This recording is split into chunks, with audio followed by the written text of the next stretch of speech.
How to change navigation bar on Android. So changing navigation bar on Android is quite easy and simple. So the navigation bar are the buttons at the bottom of the screen, which has the buttons like back, home and recent apps.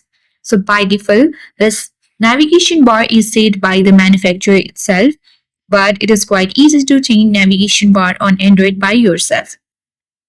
First thing you have to do is simply swipe from the top to the bottom in this way.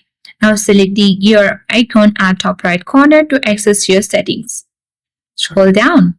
Depending upon your device, you have different options where you can get the navigation bar. For this Realme Android device, tap additional settings. Tap system navigation.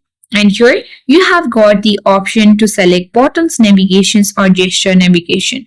If you wish to have buttons, you can select buttons navigation or you can also select gestures.